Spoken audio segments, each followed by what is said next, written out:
Estamos hoje no nosso 8º capítulo dessa obra aqui, História da Filosofia, do Nicolas Banhanho. Estou fazendo a leitura com vocês aqui dessa obra. Vou ler todas as obras. É claro, vou tentar ler todas as obras, né? A gente nunca sabe se pode acontecer alguma coisa no meio do caminho. Mas estamos agora na nossa aula do número 36. Já lemos ali um total de umas 110, 111 páginas, não é muita coisa. Então eu estou fazendo a leitura dessa obra aqui com vocês. Para melhor entendimento, melhor conhecimento de vocês, também é interessante que vocês façam a leitura. Comprem o livro online, leiam em PDF, leiam ele físico. Tem gente que gosta do livro físico, eu leio tanto físico, né, como eu leio aqui também a versão que eu estou editando. Façam a leitura. Venham, assistam a minha aula, qualquer coisa, venham nos comentários aí que a gente vai tirando as dúvidas, tá bom? Às vezes não dá tempo de responder todo mundo, porque eu não fico gravando só vídeo, não sou youtuber, eu trabalho também, eu tenho que sustentar a casa, sustentar a família, tenho que comer açaí e um monte de coisas também que o capital exige. Aula de hoje vamos falar um pouquinho sobre os discípulos de Sócrates. Vimos na aula anterior de número 35 que Sócrates morreu. Sócrates morreu, se você não sabia, agora você está sabendo. Mas a morte de Sócrates trouxe consequências. E a gente está aqui para falar dessas consequências. Capítulo 8, as escolas socráticas. Vamos falar daquilo que o Giovanni Reale chama de socráticos menores. São discípulos de Sócrates menores. Menores do quê? Menores em relação a Platão. Platão é um outro discípulo de Sócrates também, só que Platão é genial. Platão, ele ultrapassa todos os limites. Ele, de certa forma, desenvolve ali o conhecimento em diversas áreas e nem se compara com esses autores que a gente vai trazer aqui, que são autores importantes também, mas são considerados ali socráticos menores. E a gente vai ver por quê que eles são socráticos menores. A aula de hoje é intitulada Xenofonte, mas aqui a gente vai falar de outros autores também que fazem parte ali desse alunado, digamos assim, de Sócrates. O interessante é que, se eu não me engano, Platão havia dito que se Sócrates foi morto por justamente investigar as pessoas, colocar o dedo na ferida das pessoas, e as pessoas matando Sócrates pensaram assim: agora não tem mais Sócrates para encher o saco, a gente pode fazer o que a gente quiser, ninguém vai examinar a nossa vida. Errado, porque agora existem diversos autores ali que vão continuar enchendo o saco, que vão continuar proibindo você de fazer as coisas, que vão jogar na tua cara. Você faz isso por prazer, você faz isso por luxúria, você faz isso por gula. Reveja a virtude, reveja a ética, reveja seu comportamento, comporte-se como um ser humano, não como um bicho. Não que o bicho seja ruim, mas isso é uma outra história, certo? Não deixe esses desejos superarem a razão, o intelecto ou racional. Então a gente vai ver esses autores que ficaram ali para incomodar a sociedade ateniense. Acharam que a morte de Sócrates ia aliviar? Não, agora tem um monte de gente ali que vai continuar investigando a alma de si e a alma dos outros, conforme a gente já havia falado ali dos ensinamentos socráticos. Xenofonte, nascido em 440 ou 39 e morto com 80, 90 anos, viveu bastante. Xenofonte não foi um filósofo, mas antes um homem de ação, especialmente competente em assuntos militares e em questões econômicas. Já falamos de Xenofonte quando tratamos lá das fontes de Sócrates. Xenofonte é um dos autores que vai atestar a existência de Sócrates. Sócrates existiu ou não? A gente já falou disso. Xenofonte, Platão, Aristóteles e Aristófanes são 4 autores ali que vão falar de Sócrates.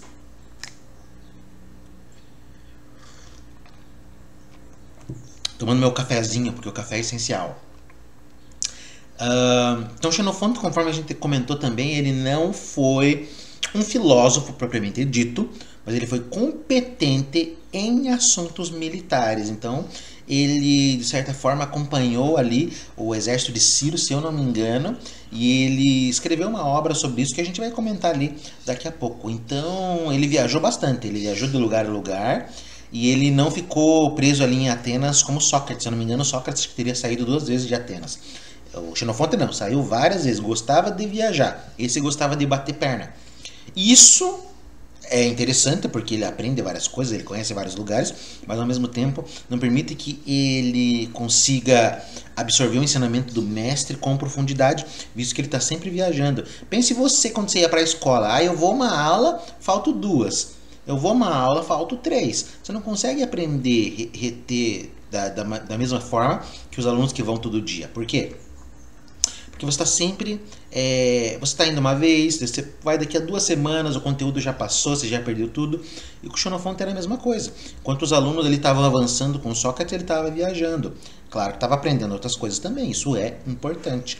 Então por isso que quando a gente vai analisar a obra do Xenofonte, a gente não consegue ver uma descrição do Sócrates da mesma forma que Platão descreve o Sócrates, por exemplo.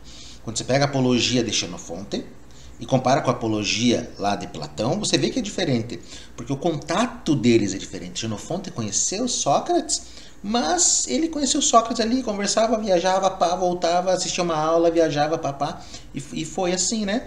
Platão não, Platão estava todo dia ali, estava todo dia com Sócrates, então é por isso que Platão consegue pegar esse lado mais filosófico, mais profundo, e Xenofonte não consegue perceber isso. Xenofonte é discípulo de Sócrates, não se nega, mas ele não é filósofo. Ele está mais para um historiador, mais para um cara da literatura. Conhecido principalmente por ter dirigido a retirada dos 10.000 gregos que participavam na expedição de Ciro contra o irmão Artaxerxes para a conquista do trono da Pérsia, retirada que ele narrou no Anábase, Xenofonte pertence à história da filosofia por os ditos memoráveis de Sócrates e por outros escritos menores nos quais se faz sentir a influência do ensinamento de Sócrates. Dentro dessa obra do Xenofonte, dessa obra, a Anábase, ele relata a sua expedição justamente ali na guerra que Ciro travou contra o seu irmão, o Artaxerxes, se eu não me engano, ali por volta de 401, 399, não tenho certeza agora. Acho que é mais ou menos esse período. E ali nessa obra, que não é uma obra filosófica, mas é uma obra justamente histórica, também literária, narrando ali o que ele viu durante a sua expedição, ele justamente vai contar alguns dos seus contatos ali com o Sócrates. Por exemplo, ele, quando foi convidado para justamente guiar as tropas, ou os mercenários de Ciro, digamos assim, muitas pessoas chamam de mercenários, ele perguntou para o Sócrates se ele deveria ir ou não, e o Sócrates teria mandado ele fazer a consulta no oráculo. Ele falou assim, vai no oráculo e faz essa pergunta, se você deve ir ou não, né? Só que daí ele chega lá, né, o Xenofonte chega no oráculo, e em vez de perguntar se ele deveria ir ou não com as tropas do Ciro, porque na verdade ele tinha medo, porque ele era um grego e estava com medo de participar dessa outra guerra, na verdade, que era uma guerra que era mais relacionada ali aos persas do que a própria Grécia. E ele estava com medo de alguma represália ali contra Sócrates, por se intrometer, digamos, nessas questões aí que são fora do Estado. Mas enfim. Daí, ao invés de perguntar se ele deveria ir com o Ciro ou não, ele pergunta, para eu ter uma jornada feliz, para eu conseguir voltar seguro para casa, para quais deuses eu devo fazer as minhas adorações? Para quais deuses eu devo, de certa forma, fazer as minhas súplicas? Para os deuses gregos ou para os deuses persas? E parece que o oráculo teria dado uma resposta ambígua. Você tem que adorar tais e tais deuses. Tem que fazer adoração para tais e tais deuses. Mas quem são esses tais e tais deuses? E daí ele vai lá e fala para o Sócrates a resposta. E o Sócrates fala, não, você fez a pergunta errada. Mas, já que você fez essa pergunta sobre quais deuses você deveria adorar, se são os gregos ou os persas, então faça uma adoração, peça um bom retorno para a divindade. Então parece que essa teria sido a resposta do Sócrates. Conforme a gente viu na nossa aulinha lá sobre a religião de Sócrates, a gente viu que Sócrates, ele de certa forma universaliza a concepção de Deus, mostrando que existe algo em comum de todas as divindades, existe um divino que é absoluto e que ele refere-se, ele é referência, na verdade, a todas as outras formas de divindade que remetem a esse absoluto. Então, o Xenofonte também conta aí nessa obra da retirada desses 10 mil gregos, porque o Ciro morreu, pense lá, o Ciro, que era o cabeça lá da guerra, acabou morrendo, e daí fica o Xenofonte lá com 10 mil homens que ele está comandando dentro das terras inimigas, lá na Mesopotâmia, se eu não me engano. E daí essa obra justamente trata dessa retirada do Xenofonte. Imagine ele com 10 mil homens, como que ele vai fazer para levar esses homens ali lá da Pérsia para a Grécia em segurança? Como que ele vai fazer isso? E é justamente isso que essa obra trata. Tem essa obra em inglês, ali no domínio público, que eu dei uma olhada, até para elaborar essa aula, dei uma olhadinha ali. Dá uma olhada, procura essa obra aí do Xenofonte e vai fazer a leitura. Leia de tudo, leia, pesquise, estude, tá? Não fique só nas palavras do professor, vai lá e faça a tua pesquisa também. Então não é essa a obra que deixa o Xenofonte, digamos assim, famoso dentro da história da filosofia, porque essa é uma obra aí de história, uma obra importantíssima, que vai tratar lá da ética, da política, de estratégias dentro de um campo militar, bem legal, bem interessante. Mas ele pertence mais à história da filosofia por causa dessa outra obra ali, Os Ditos Memoráveis de Sócrates. Essa obra é importante justamente porque mostra ali um diálogo entre o professor e o discípulo, entre Sócrates e Xenofonte. Então ali ele vai tratar das discussões que ele teve com Sócrates em relação à ética, à virtude, à política, ao bem, todas as questões ali que o Sócrates justamente ensinava.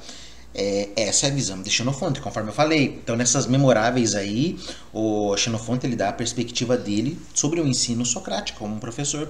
Mas quando a gente vai pegar, por exemplo, a obra de Platão, a gente vê que Platão consegue aprofundar muito mais dentro da filosofia de Sócrates. Mas a obra de Xenofonte também é importante para a gente fazer justamente digamos assim, a reestrutura, para a gente reestruturar quem foi Sócrates, sobre o que ele falava e como ele era.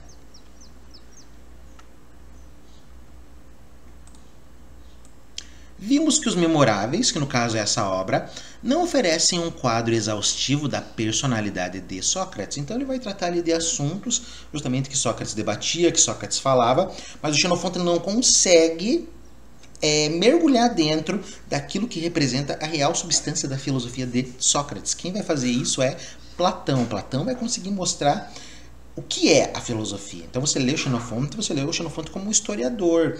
Ele tem pouca aptidão para a filosofia. Agora você pega o Platão, vai lá e olha o Platão para você ver.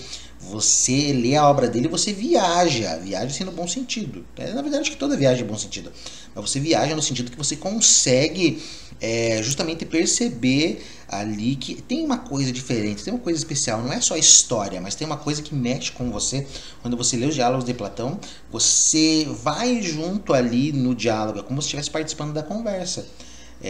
Eu sou um cara assim que, às vezes quando eu saio, quando eu vou nos lugares, até no trabalho, eu sou um cara bem silencioso, mas eu gosto de estar ali nas conversas, para estar ouvindo o que as pessoas estão falando. Falo pouco, porque eu gosto de ouvir bastante. Então, quando você lê um diálogo de Platão, é como se fosse isso, você é um interlocutor silencioso, que vai ali e vê Sócrates, vê Fédon, vê Platão, vê Eutifrão, vê Críton, tá todo mundo falando, e você fica quieto ali só, escutando. É como se você estivesse dentro de um ônibus ali viajando, e você escuta as fofocas de todo mundo. Daí você fica ali só pensando, nossa, que coisa de doido, né?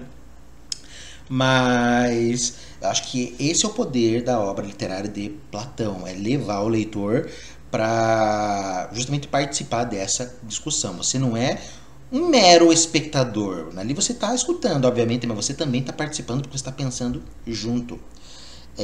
O triste é quando você não consegue acompanhar, mas isso é normal. Você está lendo a obra, você fala assim, não, até aqui eu consigo.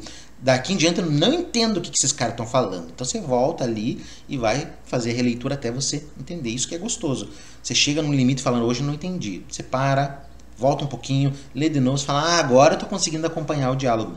Ou lê tudo de uma vez e volta, eu gosto de fazer isso. Eu vou lendo, por mais que eu não entenda, leio, depois eu volto e vou fazendo a releitura. Então acho que isso que é legal. Eu comentei algumas aulas também sobre a ironia ali do Sócrates. Eu comentei também sobre outro autor lá dinamarquês, o Kierkegaard. O Kierkegaard lá no século XIX, né?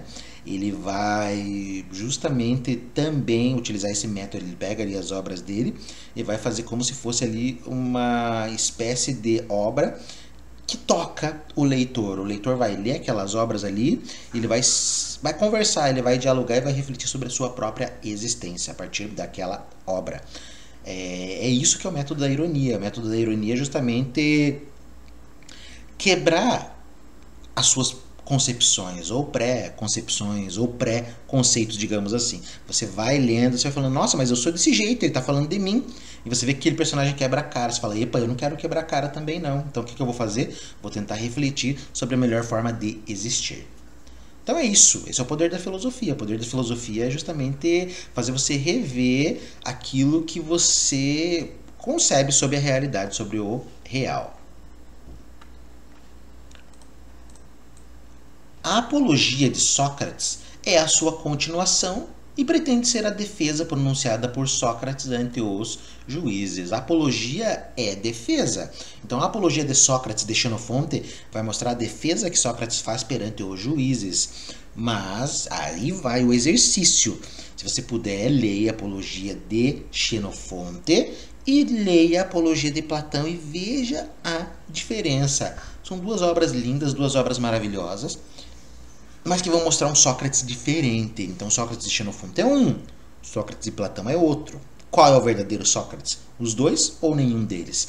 Então, isso é importante também para a gente conseguir reconstruir a imagem do autor. Outros escritos que provam o diletantismo filosófico de Xenofonte são a Ciropédia, uma espécie de romance histórico que tende a desenhar em Ciro o tipo ideal do tirano iluminado. Diletantismo filosófico no sentido de que ele não se dedica à filosofia, não é um autor que vai dedicar sua vida à filosofia, mas ele vai falar de outras coisas. Escreve até um romance ali, essa Ciropédia, onde vai justamente mostrar qual é a imagem do político ideal, do governante ideal, e é o Ciro. Então ele vai tentar justamente justificar isso nessa obra. Gostava do Ciro, pode-se ver que ele gostava do Ciro, tanto que participou lá da guerra junto com ele. Acabou se ferrando, porque Ciro morreu. E agora o que ele vai fazer? Vai tentar fugir para a Grécia com 10 mil homens.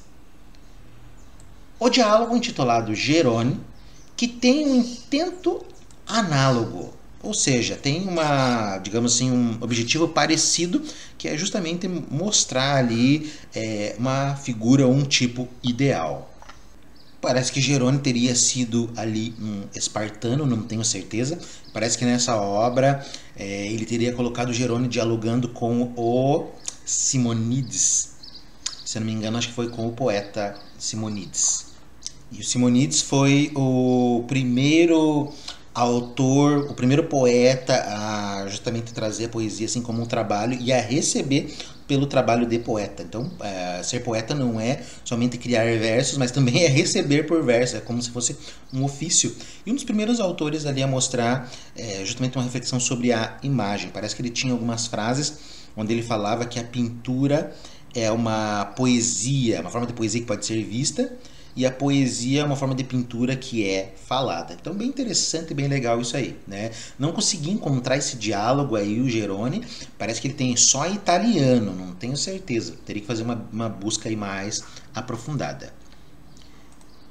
E o Banquete, escrito provavelmente à imitação do Platônico, no qual aparece também a figura de Sócrates. Então, também teria... Deixa eu marcar aqui, opa.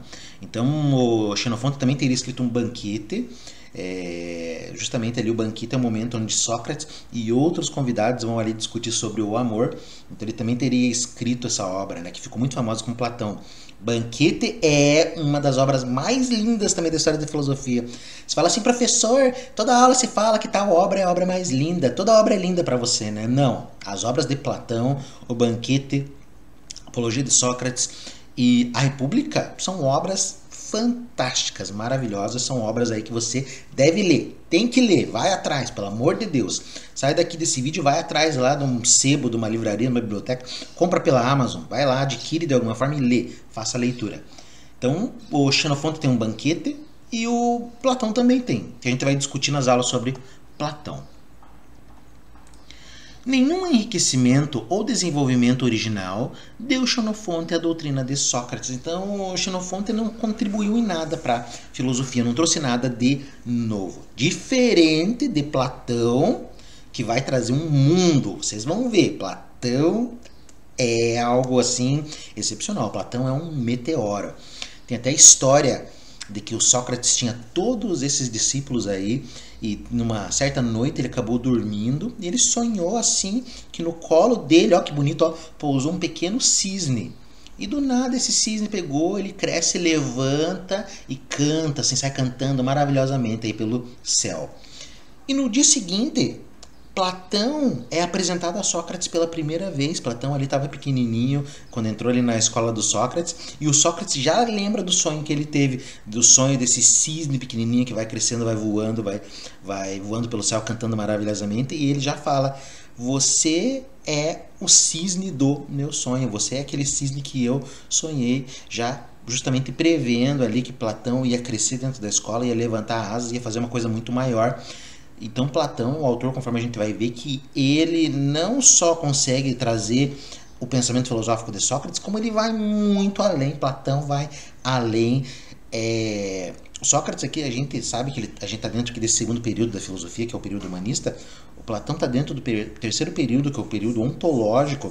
Justamente o Platão, com a teoria do ser, ele vai conseguir unificar todas as teorias anteriores, tanto os pré-socráticos quanto o pensamento sobre Sócrates, e vai trazer coisas novas ainda por cima. E o Aristóteles também ainda está ali no mesmo nível que Platão, vai trazer outras coisas diferentes do mestre. Então é isso que é legal dentro da história da filosofia, que você vai seguindo a história, vai acompanhando os autores e vai vendo ali, de certa forma, uma evolução. Evolução não no sentido de uma melhora, mas você vê como autores refinam conceitos, trazem ideias, trazem coisas novas. Isso até os dias atuais. Aqui dentro da filosofia, uma das coisas mais recentes que a gente tem é o período pós-moderno. Hoje estava lendo um pouquinho sobre a pós-modernidade e eu olho assim e falo: nossa, olha o tanto que a história da filosofia se desenvolveu, olha o tanto que a história da filosofia evoluiu, olha o tanto de coisas que ela traz. Então, estudar a história da filosofia é importante para você conseguir acompanhar essa mudança do pensamento e ver como o pensamento muda, como existem pessoas maravilhosas que utilizam ali o cérebro, utilizam o pensamento, utilizam o raciocínio e chegam ao nível extremo do pensar, tanto dentro do Ocidente quanto do Oriente.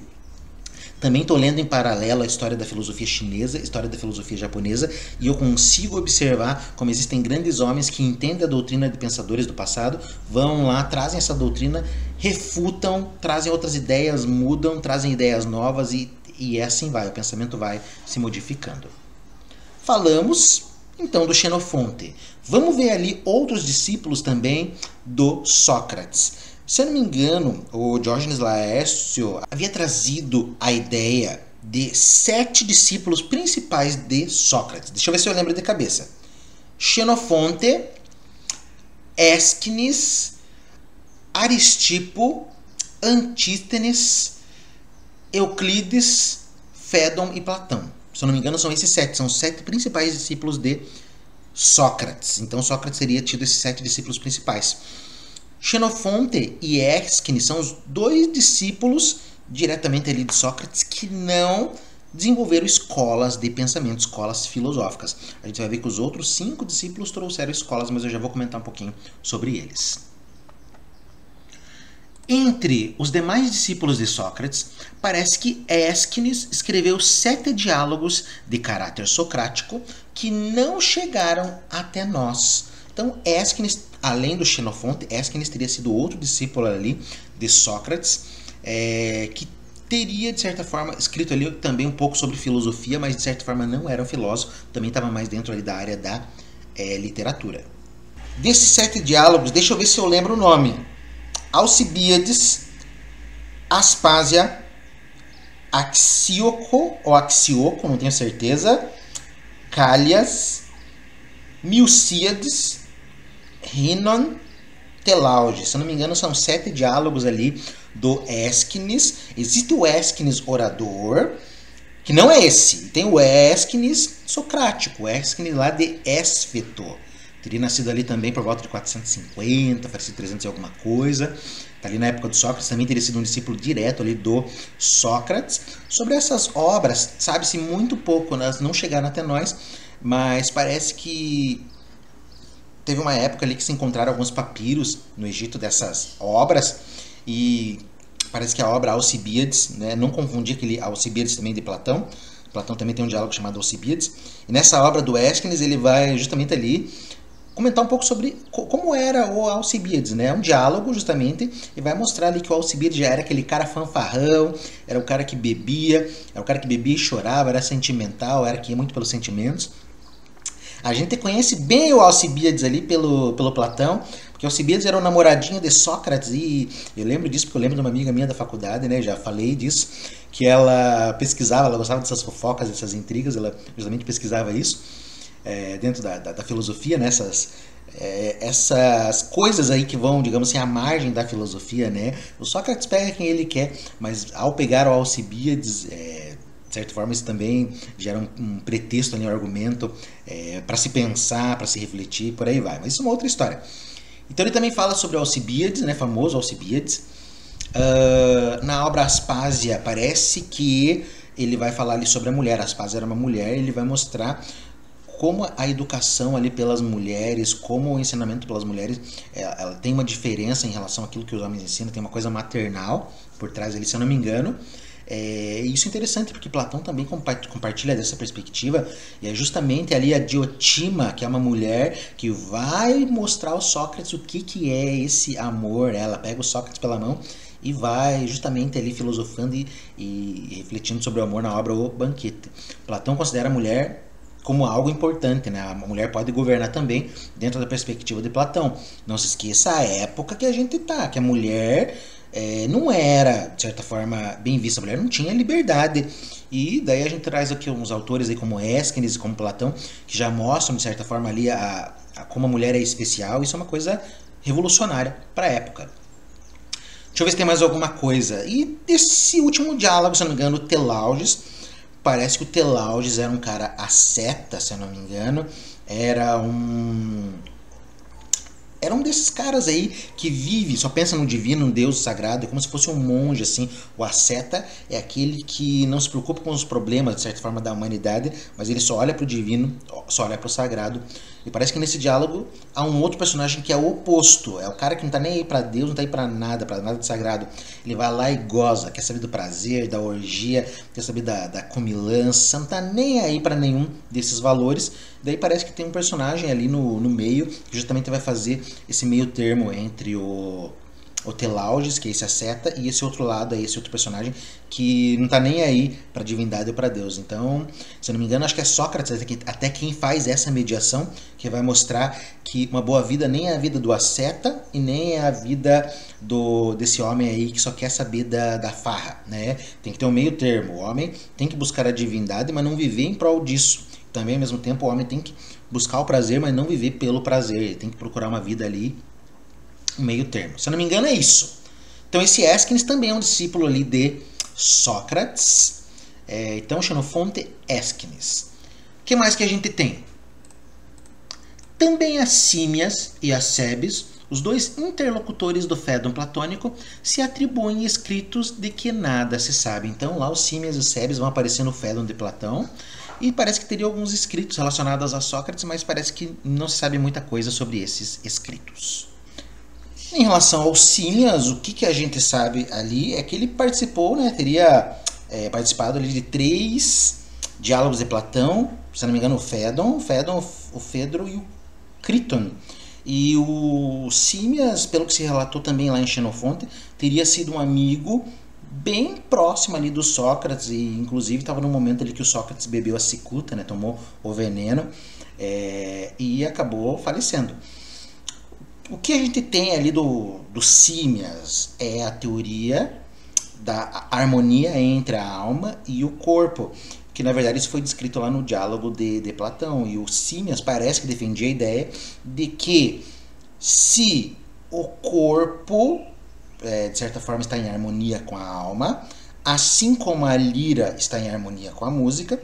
Se a lira é destruída, acabou a música, não tem música. Se o corpo é destruído, também não tem alma. Então parece que o Simers tentou defender essa ideia da harmonia entre alma e corpo. Sem corpo não vai existir a alma. E a gente sabe lá, a gente comentou um pouquinho sobre isso, que Sócrates defendia uma espécie de preexistência da alma em relação ao corpo, ou seja, o corpo morre e a alma ela continua a preexistir. E é esse o argumento ali que Sócrates vai trazer dentro da que vai ser apresentado ali dentro da obra do Platão, dentro do Fédon. Tenho quase certeza que é o Fédon ou o Crito. Uma dessas obras aí vai falar sobre a alma. O Fédon fala sobre a alma, mas eu acho que esse diálogo ele começa ali no Crito, não tenho certeza agora.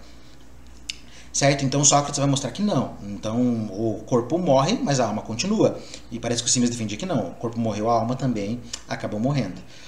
Então é isso que a gente sabe sobre o Simmias. Sobre o Cebes, existe uma obra no século X da nossa era. O nome dessa obra é Suda.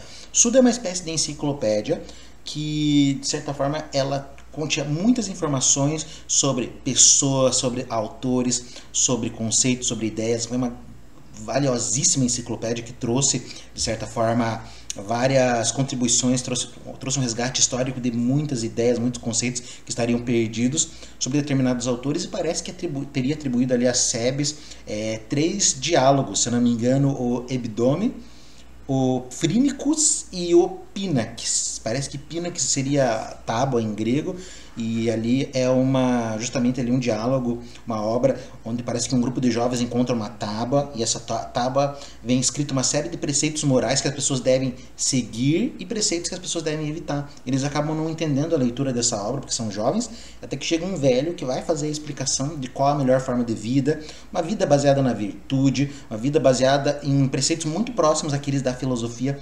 socrática. Então é isso que a gente sabe sobre os Cebes, né? O que a gente sabe sobre ele, sobre essas obras, que a gente não sabe se são deles ou não, se é dele ou não. Está lá escrito no Suda, nessa enciclopédia do século X. Também parece que o Suda teria atribuído outras obras ao Simmias, que muitos pesquisadores têm a dificuldade de justamente atribuir se são a esses autores ou não. Então, além desses autores, né, além ali do Xenofonte, do Ésquines que a gente trouxe, que são autores que não criaram escolas filosóficas, também falamos um pouquinho do Simmias e do Cebes, a gente tem 4 discípulos de Sócrates que são fundadores de escolas filosóficas. 4 discípulos de Sócrates, além de Platão, são fundadores de escolas filosóficas. O Euclides, da escola de Mégara, a gente vai falar do Euclides, vai ser a próxima aula. O Fédon, da escola de Élida, vamos falar do Fédon. O Antístenes, da escola cínica. E o Aristipo, da escola cirenaica. São 4 autores ali que vão desenvolver escolas de pensamento filosófica. Mas, da escola de Fédon, a qual foi devida a Menedemo de Erétria, que sucedeu a Fédon, se chamou Eretríaca. Nada sabemos, então a gente sabe muito pouco dessa escola de Fédon. Não sabe quase nada, na verdade. O que a gente tem ali são de relatos de pessoas que falam coisas sobre essas escolas. Cada uma dessas escolas é interessante porque elas pegam aspectos da doutrina e do pensamento de Sócrates. Então, cada um desses autores vai pegar uma coisa dentro da filosofia do pensamento de Sócrates e vai desenvolver justamente dentro de uma escola. O Euclides parece que, de certa forma, ele vai pegar a ideia do bem, ele vai fazer uma junção lá com a ideia do uno de Parmênides, conforme a gente vai ver na próxima aula. Do Fédon sabe-se muito pouco, mas parece que ele teria seguido a linha lógico-argumentativa do Sócrates. Do Antístenes, da escola cínica, ele teria justamente pegado o aspecto relacionado à virtude, embora o Antístenes não seja o personagem mais importante, digamos assim, o personagem mais conhecido da escola cínica, porque é o Diógenes, conforme a gente vai tratar também, mas o Antístenes acabou criando esse movimento aí baseado na virtude. O Aristipo teria desenvolvido ali sua escola cirenaica mais em torno da ideia do prazer. Cada uma das 3 outras escolas socráticas acentua um aspecto do ensinamento de Sócrates, descurando ou negando os outros. Então, cada uma dessas escolas aí vai, de certa forma, ter uma convivência com Sócrates e vai pegar alguma coisa daquela doutrina e vai desenvolver ou o bem, ou a virtude, ou o prazer, ou a parte argumentativa, e cada uma dessas escolas desenvolve da sua maneira, deixando de lado outra, digamos assim, perspectiva de Sócrates. Então, eles pegam aquilo que convém para eles, que eles acreditam que deva ser estudado, que deva ser compreendido, que deva ser pesquisado, e acabam deixando outras coisas de lado.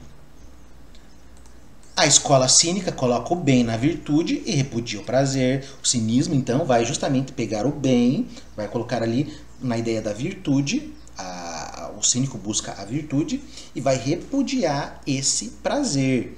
A escola cirenaica, pelo contrário, a cirenaica situa o bem no prazer e proclama-o como fim, como o único fim da vida. Então, os cirenaicos, lá, o Aristipo de Cirene, vai pegar o prazer, que foi descartado pelo cínico, e vai trabalhar em cima dele, mostrando que o prazer é o verdadeiro bem. A escola megárica acentua a universalidade do bem até o subtrair à esfera do homem e a identificá-lo com o ser de Parmênides. Então, a escola do Euclides vai justamente pegar esse bem, vai trazer a ideia desse bem como uno e vai identificar esse bem na esfera ali da metafísica. Subtrai isso da esfera antropológica e coloca dentro da esfera da ontologia.